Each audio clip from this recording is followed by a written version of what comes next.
In front of you here is the HP iPAQ 910 Business Messenger. This is Jason Dunn from Pocket PC Thoughts, and this is an unboxing and first impressions video of this new HP iPAQ. So let's jump right in. This is a PR unit that was sent to me. So this has previously been unboxed by someone else. So this is the device itself. We'll take a look at that in just a minute. There's not a whole lot exciting things inside the box here. We have a cable. It uses mini USB, which is great. No proprietary connectors. Set of headphones, although it uses the mini USB for the headphones, so there is no 3.5mm headphone jack. We have a standard charger here using mini USB, of course, and then we also have the battery here as well. Now let's just move this aside here, and then we'll actually take a look at the device itself. So here it is. So this is it's an interesting device from HP because it's a QWERTY keyboard device, but it also has Windows Mobile 6.1 Professional. So it does actually have a touch screen. In terms of specifications on the device, it has 802.11bg wireless 2.0, pretty standard stuff. It also has integrated GPS, also standard. The camera on the back is 3 megapixels, and it also has some software on it called Cyberon Voice Commander and Recorder, which I have not actually used that particular software before.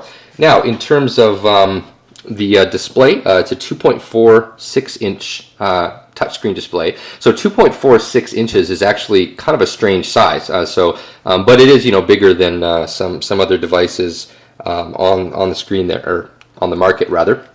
It has a scroll wheel over here, which is also kind of interesting. You don't see a whole lot of Windows Mobile devices with scroll wheels. It scrolls, and then it also functions as a clicker on the side here.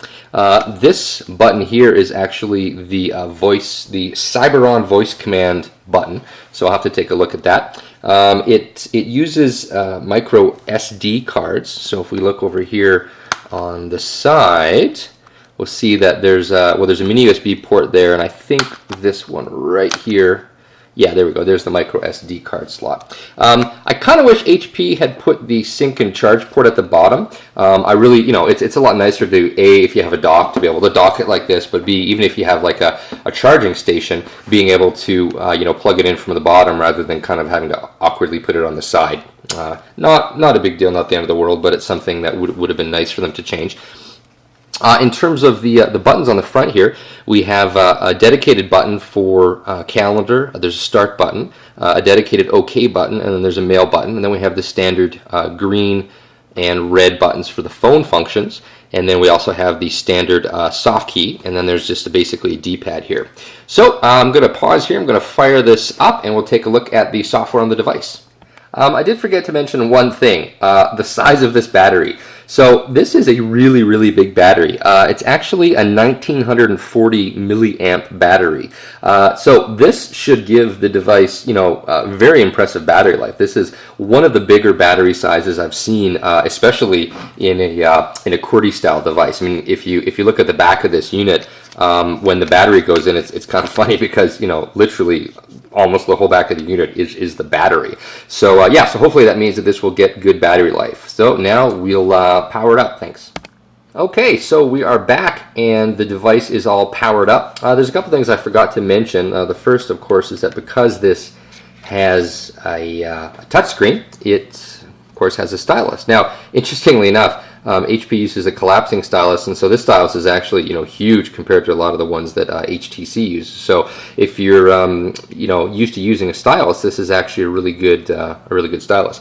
A couple things that I forgot to mention in terms of the hardware on the device. The processor is a Marvell 416 megahertz processor, so it's not quite as fast as some of the newer ones that we've seen on the market with the 624 megahertz processor. The screen resolution is 320 by 240. As I mentioned before, it's a 2.4 inch screen diagonal, and it's 65,000 colors, so pretty standard. No real big advancements there.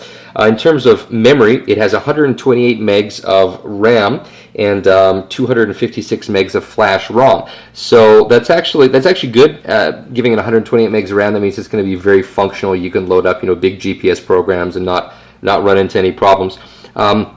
After a factory hard reset and a reboot, this thing, in terms of program memory, in use, there's 37.55 megabytes after a soft reset, and there's 74.69 megabytes free. So 74 megs of RAM is a lot of RAM, and that means you can load up many simultaneous applications.